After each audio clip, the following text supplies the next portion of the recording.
Alô? Boa noite. Bom, o tema hoje é autoridade da doutrina espírita. Esse tema, esse título, ele toda vez que eu leio, olho, parece que está tendo como a gente fala, autoridade da doutrina espírita, parece que está colocando a doutrina espírita acima de qualquer bem ou mal. Porque a autoridade da doutrina espírita, como se ela tivesse autoridade. Na realidade, não é esse o entendimento sobre o tema. Qual é a autoridade? É a chancela do alto em relação à doutrina espírita. E agora a gente vai entender como funciona essa chancela.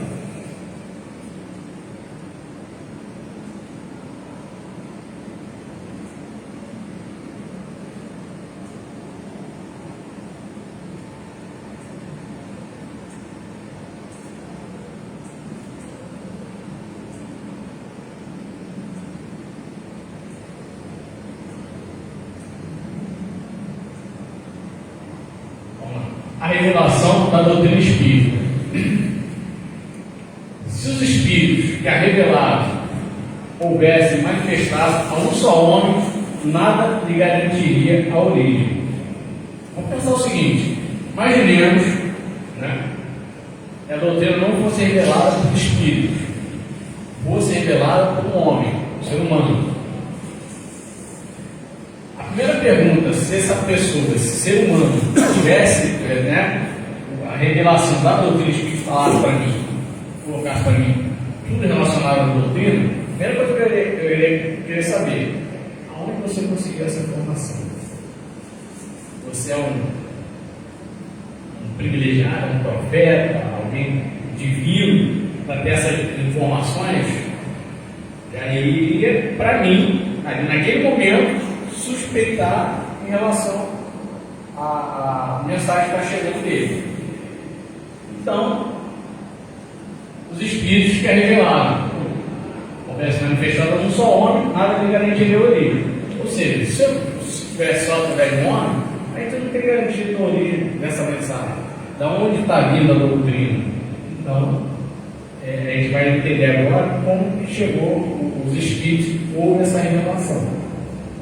A doutrina espírita, se a doutrina espírita fosse a concepção puramente humana, não mereceria senão as luzes daquele que a houvesse concebido.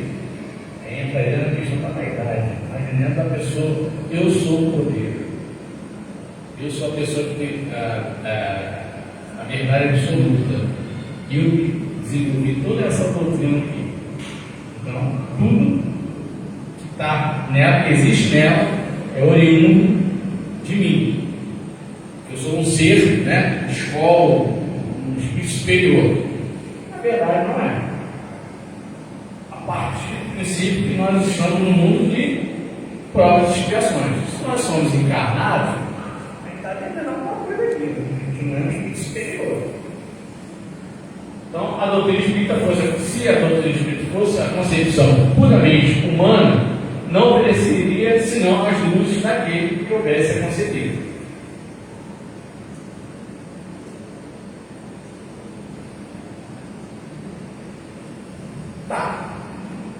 A revelação da doutrina espírita tem que ter a vontade divina, a chancela, não é a autoridade da doutrina espírita, ou seja, é a chancela. Quem está chancelando a doutrina espírita? Kardec? Jesus? Deus. Os espíritos que fazem a propagação com o auxílio dos inúmeros médios em diferentes lugares. Quando teve, a gente vai falar um pouquinho mais adiante, mas só antecipando, quando teve o advento lá das irmãs Fox, e toda aquela burburinho em relação à empresa de Irãs, aí teve os espíritos fazendo propagação. Não vou lembrar o nome. Foi nos Estados Unidos, uma fazenda em Harrisville, teve o evento aqui, foi parar nos Estados Unidos, na América do Norte, foi parar em Kardec, na Europa, na França. O Então não foi algo à toa. Lá na frente, se não me engano, foi Céu e Inferno, Obra das Portas, não pode durar qual dos dois, e confirma que começou lá nos Estados Unidos para chegar em Kardec para ele fazer a codificação. Então o Espírito faz a propagação do conceito dos inúmeros médios em diferentes lugares. Por quê? Vamos pensar o seguinte: vamos retomar a linha do tempo, voltar a Jesus. Jesus foi a segunda revelação, veio e foi crucificado. E até hoje ele é questionado. E foi a personificação do amor. Veio trazer a boa nova e foi crucificado por nós. Mais adiante vinha a terceira revelação, que seria o Espiritismo. Nós iremos, Deus iria colocar uma outra pessoa para fazer essa divulgação, trazer a boa nova, uma outra forma, uma outra linguagem, que agora nós estamos mais maduros espiritualmente e emocionalmente. Não. Primeiro, na época, isso aí está falando de 1800, 1850, 1867, por ali, não tinha meio de comunicação. Qual é o meio de comunicação? Não tinha. Tinha os médios, já existiam. Os médios existem desde a época de Moisés. O maior exemplo é Moisés, lá nas tábuas das leis. Então, vamos utilizar os médios para divulgar a doutrina espírita. Tá, beleza, vou divulgar a doutrina de Deus, né? Eu estou me tornando um mais Deus. Tá, beleza, vou divulgar a doutrina espírita. Jesus, meu filho, foi lá, fez o papel dele, ficou coisa suspensa. Agora tem que trazer isso para o planeta Terra, que agora ele está mais amadurecido, ele pode compreender isso melhor. Então, como que eu vou fazer isso? Vou colocar um outro espírito para ir lá e divulgar isso? Não, já aconteceu isso no passado, não deu muito certo. Então, vamos utilizar os médicos. A comunicação do mundo visível e invisível. Proliferando a mensagem, qual é o ponto comum desses inúmeros médios em diferentes lugares? A coerência da mensagem, a coesão da mensagem, o teor da mensagem. A mensagem falava a mesma coisa. Quando a gente fala assim, falava a mesma coisa, é óbvio que a gente não está falando, falava a mesma palavra, mas a mensagem, a interpretação da mensagem assim, era a mesma coisa. Então, ele utilizou esse canal para fazer a divulgação da doutrina, para trazer a doutrina. Quis Deus que a nova revelação chegasse aos homens por caminhos mais rápidos e até. Estados Unidos, Irmã Fox, Kardec, França. Celular, internet, para divulgar. Proliferou da forma mais rápida possível. E você está falando no mesmo, praticamente na mesma década.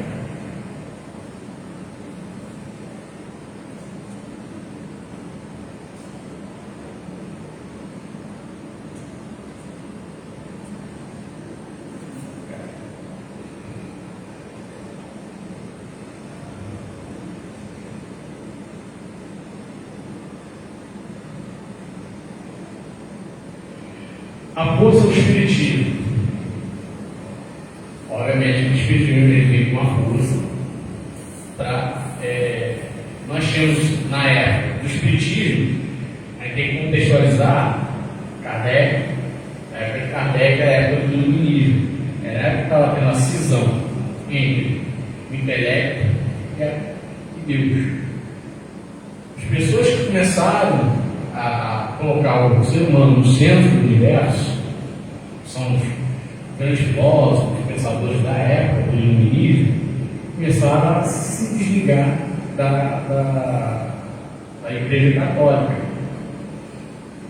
E depois também teve a reforma, Lutero, Calvino depois. Então teve várias cisões com a Igreja Católica. Então, Kardec veio nessa época de incertezas. Ninguém tem certeza de absolutamente nada que vai acontecer. A única certeza que eles tinham era: a Igreja Católica hoje não nos atende mais. começou aquela ruptura para a Igreja Católica.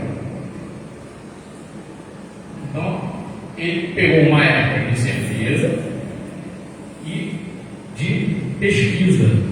Foi quando começou a nascer a ciência propriamente dita, um método científico. Ele trouxe o método científico para o Espiritismo. Até então, nenhuma outra religião, fazendo uma ressalva, o Espiritismo não é uma religião como a gente conhece, ritos. Quer dizer, no papel não é. Hoje em dia a gente vê, quando a gente vai de 160, a gente vê que tem ritos, então acaba. O próprio senso hoje considera o Espiritismo como religião. Quando vai alguém perguntar a religião, está lá, Espiritismo. Mas, na realidade, o Espiritismo ele é uma doutrina. Então, Kardec se beneficiou com o material humano que tinha na época, que eram o quê? Os grandes pensadores. E trouxe para dentro do Espiritismo para o auxiliar. E o Kardec em si também era aquela pessoa da ciência. Era um pesquisador. Era um cara, era professor. Então ele trazia por ele também, principalmente o quê? A dúvida. Kardec não aceitou as mesas girantes, ele foi cético, foi enfático. Elas pensarem, tiverem sistema nervoso, sentir, eu vou dar crédito a isso, até então é só era bobagem. Ele considerava uma grande bobagem.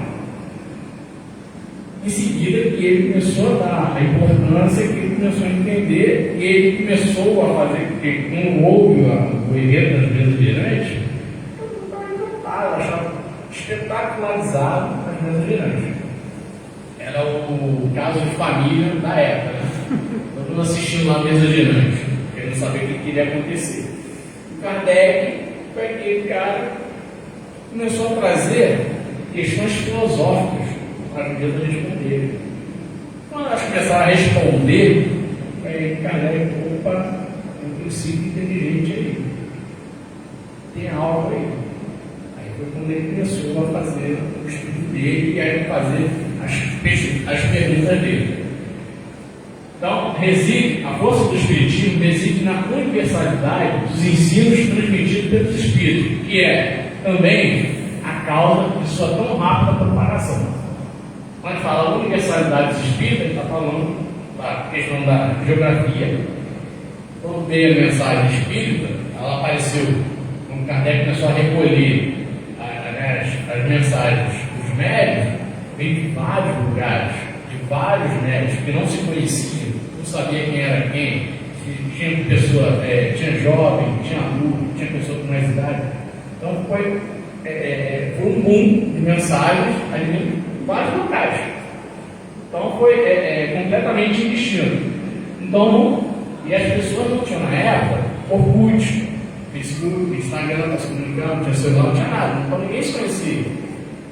Então, quando tem uma mensagem, por exemplo, na América do Norte, Kardec, na Europa, e a pessoa lá na América do Norte falava a mesma coisa que um médico daqui da Inglaterra, na Europa, e o outro lá da Ásia, falava a mesma coisa, gente, aquela não tem como. Alguma coisa tem. Foi aí que a gente despertou o grande interesse de Kardec. Foi aí que a gente se aprofundou, a gente vai adiante dele e correr das incertezas.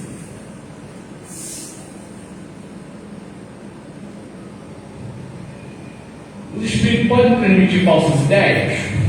O que vocês acham? O pessoal da desobsessão não vai, tá?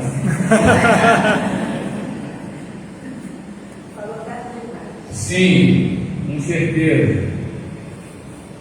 Os espíritos vulgares não sabem mais do que muitos homens. O saber de cada um deles é proporcional à sua evolução. Uma coisa que eu fico meio assim grilado é sobre isso aqui. Por quê? Quando o pessoal fala assim, eu falei com o espírito, vi um espírito, isso, aquilo, tal, eu recebi uma mensagem, tem que pensar o seguinte: o espírito é como a gente. Uns estão muito mais elevados, outros iguais a gente, outros piores. O ser espírito, o ser desencarnado, a gente tende, tá? diferente de aceitar. Mas a gente tem que aceitar a mensagem como se fosse algo de Deus. E a gente vai ver adiante, os critérios de Kardec não eram assim. Quantas mensagens ele recebeu de pessoas que assinavam com grandes pensadores, e era declinada aquela mensagem porque não passava no crivo da razão dele. Então, os espíritos vulgares não sabem mais do que muitos homens. O saber de cada um deles é proporcional à sua evolução. Só os espíritos mais elevados se encontram despidos das ideias e preconceitos terrenos.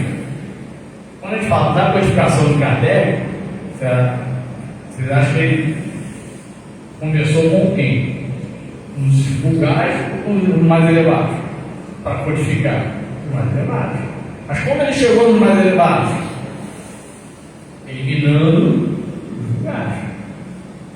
Imagina Kardec, eu não sei a quantidade, mas vamos pensar aqui, vamos fazer um exercício, vamos imaginar, vamos nos colocar no lugar do Kardec, sentado aqui, chegando um monte de gente trazendo mensagem, mais 1000 mensagens, 2000 mensagens.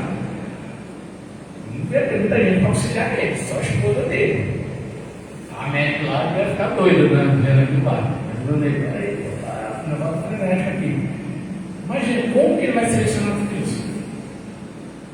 Então ele tem que ter um trabalho muito árduo para poder classificar dentro do raciocínio dele, e foi escolhido para isso.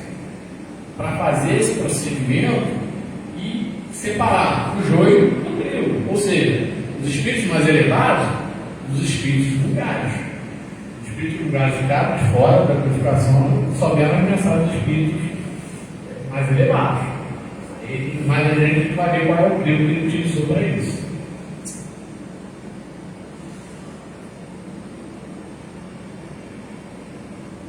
A revelação da doutrina espírita, o controle do ensino. Por onde Kardec iniciava o controle dos ensinamentos revelados pelos espíritos. Aqui a gente vai pela razão. Ele era o cara da ciência, era professor. Na época, era a época de cisão com a Igreja Católica, ou seja, grandes pensadores estavam se distanciando da espiritualidade, da religiosidade, principalmente de Deus. Muitos se tornaram ateus nessa época.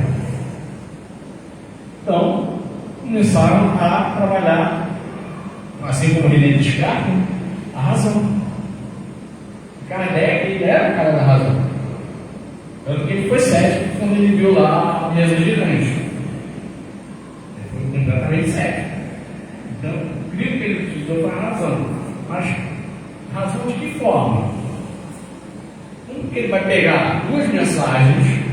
Não pegaram só duas, né? No universo que ele pegava de mensagem lá, vão pegar duas.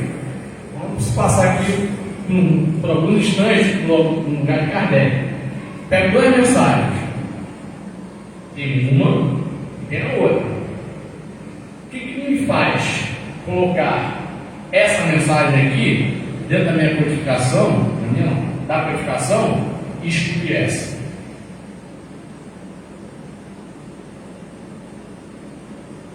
Vamos lá. Tá todo mundo aqui virou Kardec. Vocês receberam duas mensagens. Só duas. Ele recebeu milhares. Mas ele recebeu dois médicos distintos, locais distintos e tal. Nunca se viram esse médico. Aí recebeu duas mensagens. Uma ele juntou para a codificação, a outra ele jogou fora, descartou.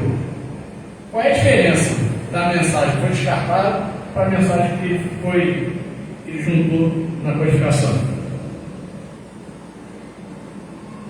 A questão moral,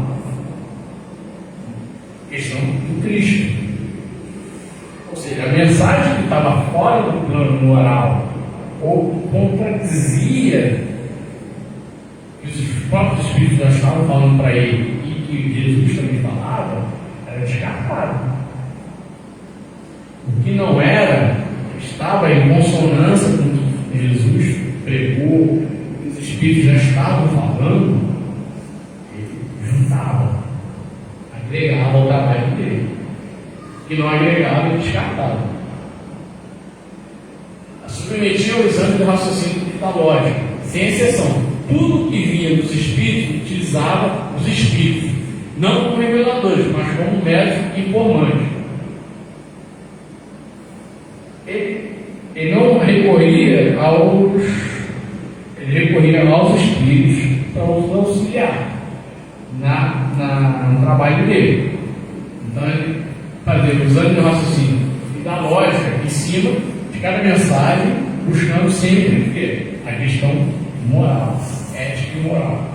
Tudo aquilo que conduzia, coadunava com as mensagens de Jesus e com os espíritos que estavam trazendo, os espíritos superiores, era anexado, não era descartado. Tá? E tem essa série de frases dele aqui que eu acho fantástica. E diz o seguinte, Kardec: é melhor rejeitar 10 verdades que acreditar em uma mentira. Melhor rejeitar 10 verdades do que aceitar uma mentira. Para a gente ter a noção do grau elevado do critério dele. Hoje em dia a gente acredita na verdade até uma coisa meio um susto. A gente praticamente, né, no mundo da mentira, no mundo faz de conta, rejeitar as 10 verdades e não aceitar uma mentira é de uma elevação e é de um critério, é de um trabalho, de um esforço sobre-humano que a gente não tem ideia.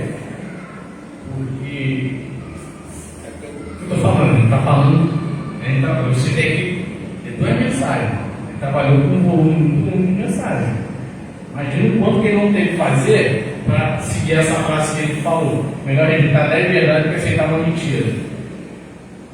Foi um trabalho bem puxado.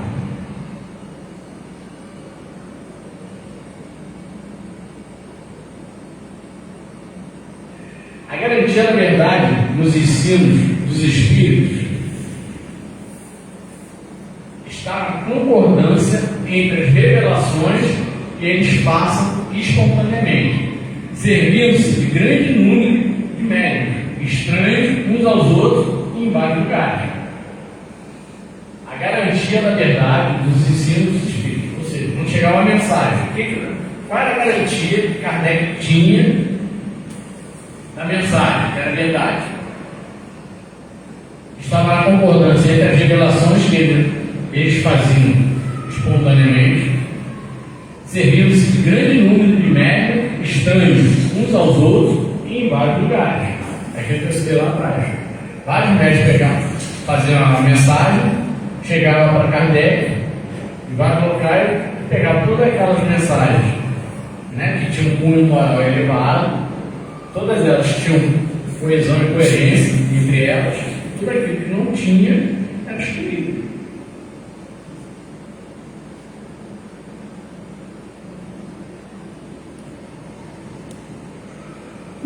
Aí veio a codificação.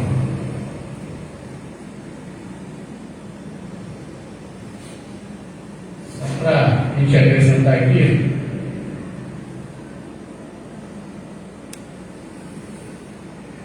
A doutrina espírita ou espiritismo, né? Como faz? É o conjunto de princípios e leis revelados pelos espíritos superiores contidos nas obras codificadas por Kardec. Eu falei aqui que o espiritismo não é uma religião, apesar de estar hoje lá no IBGE um censo como se fosse religião. Mas a origem dele não é uma origem religiosa, sim uma doutrina. Por quê? É um conjunto de princípios e leis revelados pelos espíritos superiores, conjunto de princípios e leis.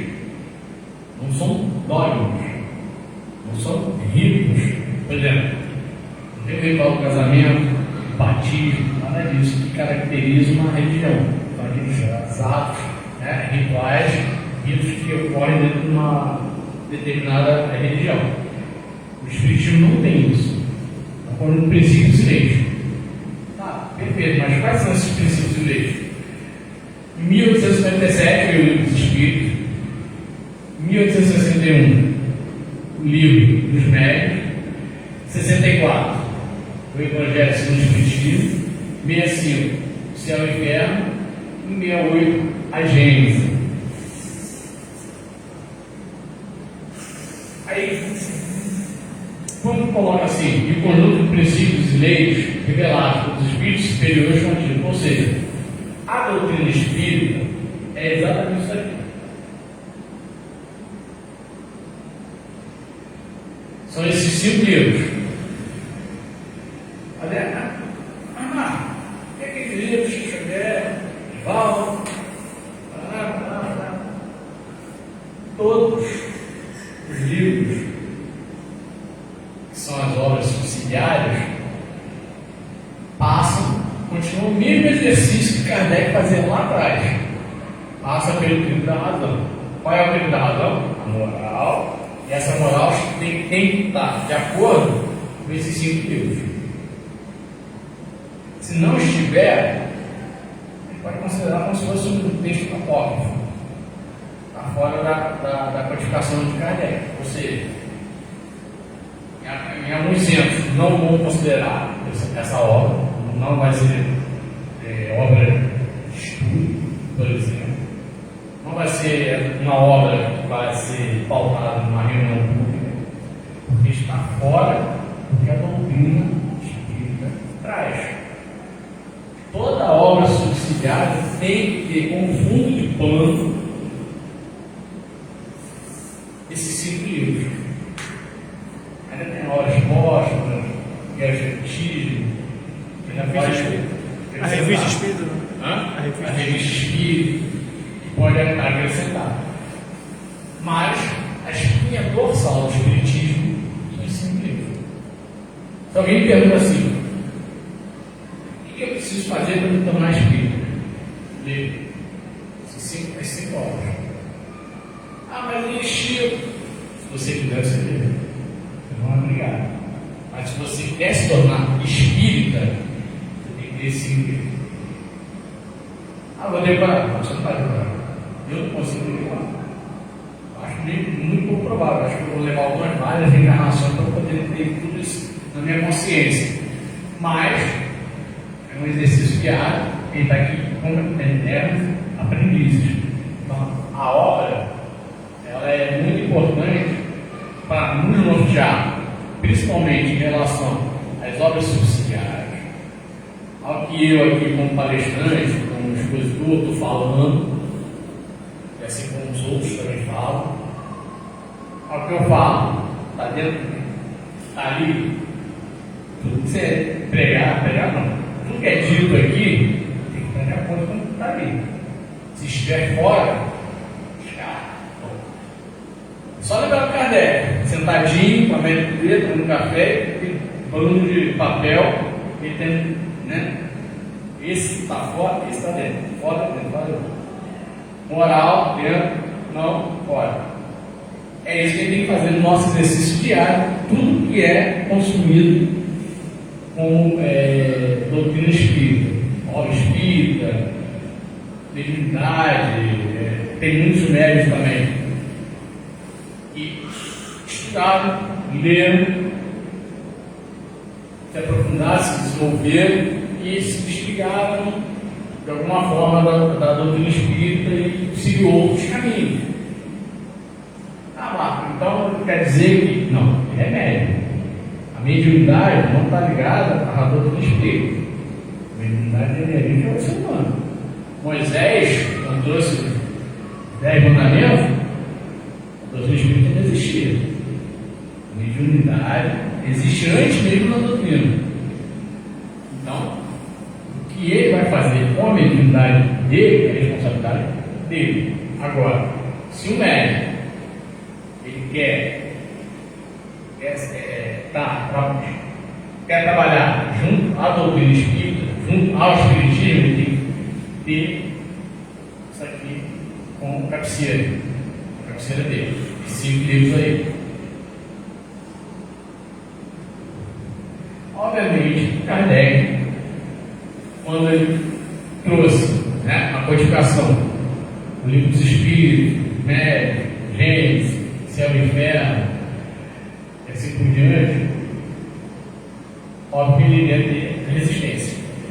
Na época dele, como eu falei, estava tendo a cisão lá entre os pensadores e a Igreja Católica.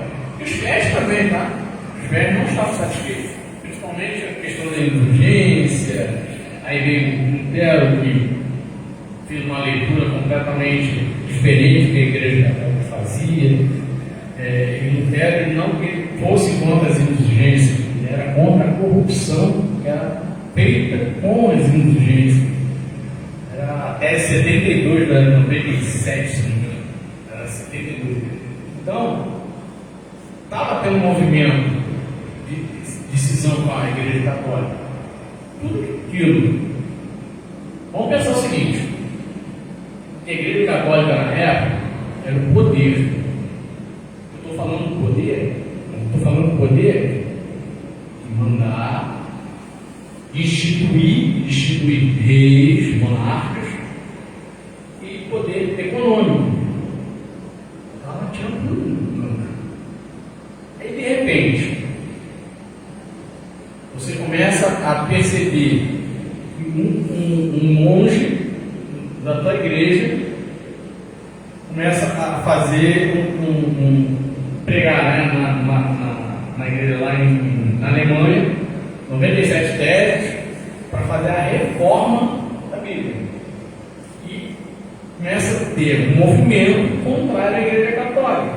Nesse mesmo momento estava tendo um iluminismo, né? Os pensadores estavam questionando tudo que estava sendo que a Igreja Católica falava. Então a Igreja Católica começou a perceber o quê? Vamos perder o nosso poder. Aí tem que manter isso, né? Conservar isso, é o chamado conservadorismo, como se fala. Hoje eles são conservadorismo, conservador, né? Conservador, o pessoal fala conservador, não, conservador é aquela pessoa que quer conservar o status dela, não quer abrir mão daquilo ali. A Igreja Católica na época queria conservar o poder dela, só que ela estava perdendo. Não seria diferente com Kardec. Não seria diferente com Kardec. Aí um bispo de Barcelona, né, no Alto de Fé de Barcelona, Kardec enviou uns livros, depois que, né, fez a purificação, ele enviou um livreiro para vender essas obras lá em Barcelona. E o bispo simplesmente confiscou, se não me engano, foi em 9 de outubro de 1869. Está aqui, mas não. Ele simplesmente pediu que queimasse toda a codificação, os exemplares que foram enviados para esse livreiro, para que pudesse ser comercializada a codificação, queimasse em praça pública. E assim foi feito. Queimou toda a codificação em praça pública. Não seria diferente de Kardec, né? Aí qual foi a resposta de Kardec? Podem queimar os livros, mas não se podem queimar os espíritos e as ideias. Lembra lá que ele estava falando sobre a questão de uma única pessoa ser a detentora da verdade, se a pessoa pudesse ser, eu estou instituído aqui a doutrina espírita. Se essa pessoa passar por Alto da Fé de Barcelona, ela cairia, seria presa e provavelmente seria degolada. Acabaria a doutrina. A doutrina acabou? Não, pelo contrário, ela só se fortaleceu. Esse episódio aqui, ele, como a gente fala, né, no mar, foi efeito colateral. A intenção do bispo de Barcelona era o quê? Acabar com o espiritismo. O que ele fez? Ele só divulgou. Você acha que isso não estava no plano espiritual? Isso não fazia parte do plano espiritual?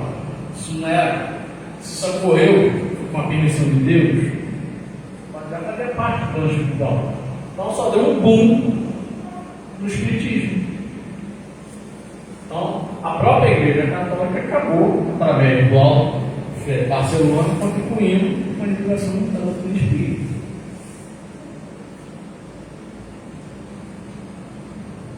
O Espiritismo é uma verdade universal.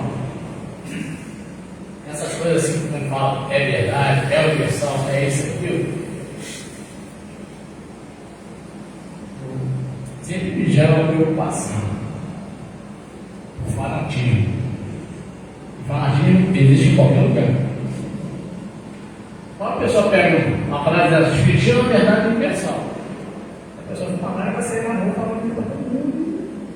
Vai fazendo fundamentalismo para fazer os parcelos. Na verdade, não é isso que ele quis dizer. O Espiritismo é uma verdade universal, por quê? Não pode atingir os espíritos nem os seus ensinamentos. Qual da fé atingir os espíritos? É eterno. Os ensinamentos acabaram? Estamos aqui reunidos, lá depois de 1800 e pouco, em 2024, estamos aqui falando, volta a fé. Então, não pode ser atingido. Se fosse uma pessoa, como foi Jesus, poderia até acontecer de acabar, como já aconteceu com outras religiões, pessoas, né, surgiram, criaram religiões, pessoas foi excluída, né, vamos falar assim, e acabou, morreu o assunto, não se fala mais disso.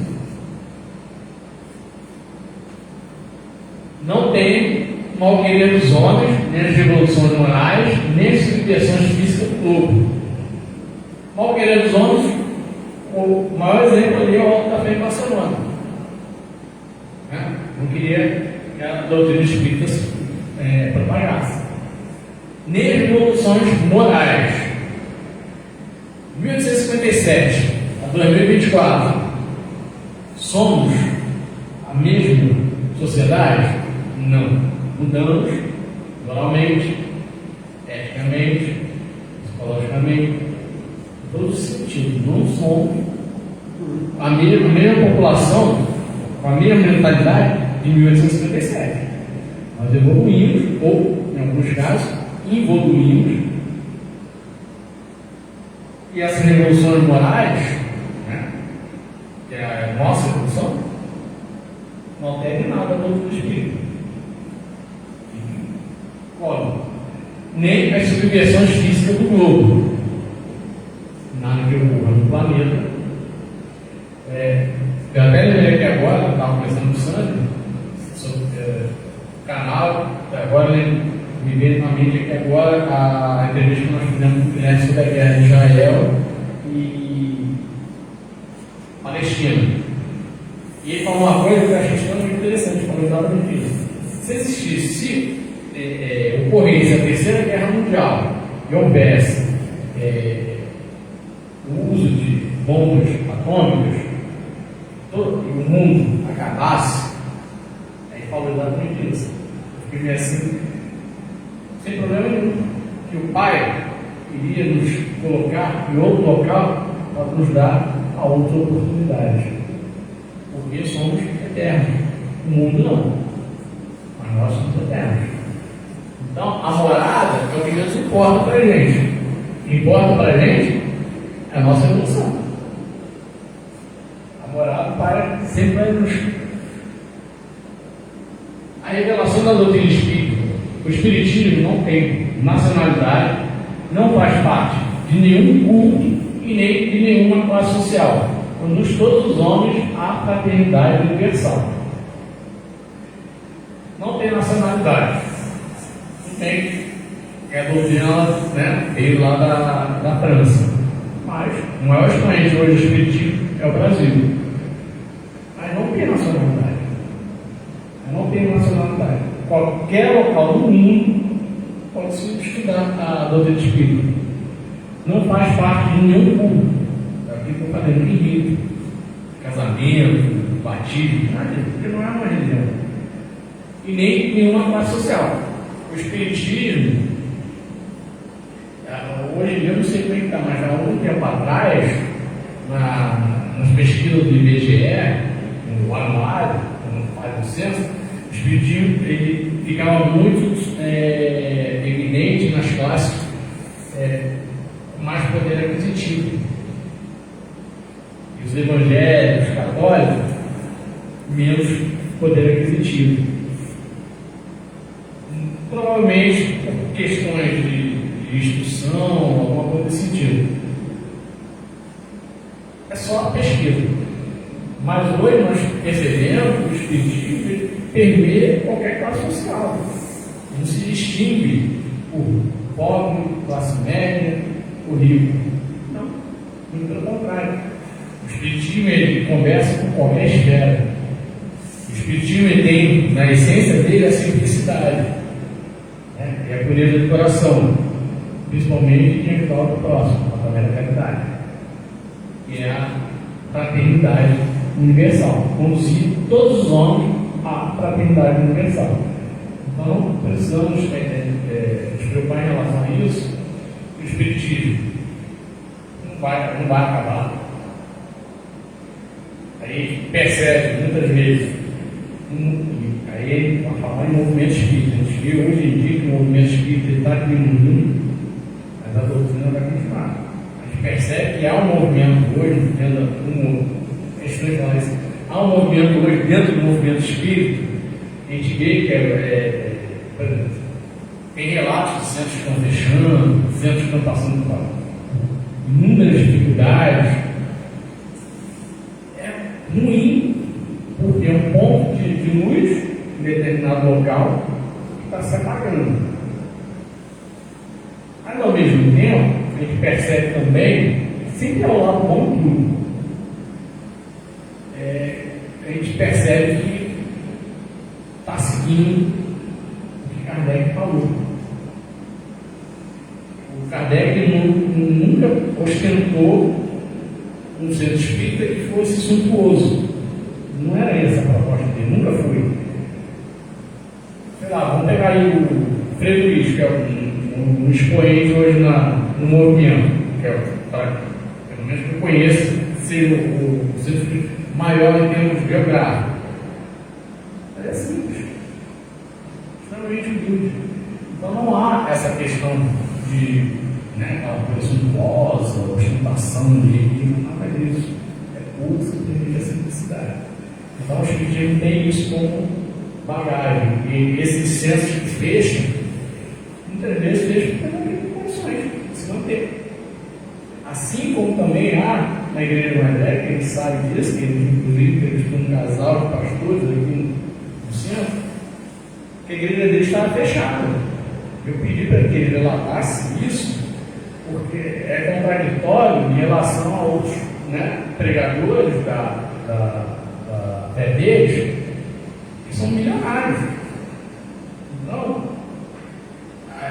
não é a religião em si, são as pessoas, são seres humanos. A religião evangélica, pode ser qual for, sempre tem o bem como pano de fundo. O problema é o ser humano, é o fã-clube de Jesus. Isso é que história. Então, tem que prestar atenção nisso. Buscar sempre conduzir todos os homens à fraternidade universal, seja ele evangélico, católico, o espírita pode ser católico, pode ser evangélico, pode ser o que ele quiser. Não tem obrigatoriedade de nada, absolutamente nada. Rico, pobre, branco, negro, depende. Somos todos espiritismo para tudo. E para terminar, esse tema, ele trouxe aqui. Ele está todo ele fracionado lá no nosso canal. O tríplice aspecto da doutrina, com o Luiz Gustavo, princípios básicos da doutrina, com a Monique, o contexto histórico do século XIX na Europa, com o Joviano, fenômenos mediúnicos que antecederam a codificação com André Luiz. André Luiz, que inclusive está com não sei como é que fala, a vestimenta dele lá no candomblé, que transita entre candomblé, umbanda e espiritismo. nós fizemos, o vídeo dele foi gravado com a vestimenta e nós fizemos questão para mostrar exatamente o que eu acabei de falar. Conduzir todos para a fraternidade universal. O Guilherme, Allan Kardec, professor e codificador, Dani, metodologia e tese utilizada na codificação espírita, Dani Noel. Sobrinho da Noel. E obras básicas da doutrina que eu falei aqui há pouco, com a parte dela. Falava para o Zé Luiz, o Luiz Gustavo não é do Bezerra, o Nico também não é do Bezerra, o Jovem não é do Bezerra, o André não é do Bezerra, o Guilherme não é do Bezerra. Neste é a única. Dos que estão aqui, a única que quero dizer é a Dani. E aqui tem o nosso canal, Bezerra de Menezes e Argentina. Entrou no YouTube, vai aparecer isso aí, só procurar lá, playlist. Essa aqui, playlist. Vai aparecer todos esses vídeos. Aí vai ter todo esse trabalho, essa palestra, toda ela muito mais aprofundada e de forma leve, descontraída. Então, eu sugiro que vocês, quem não assistiu, assistam, vão fazer igual o seu santo, não disse que é bom. Quem não assistiu, assista. Quem tiver curiosidade, assiste, porque não vai se arrepender. São vídeos curtos e muito bem elucidativos. Capaz do Senhor esteja entre nós.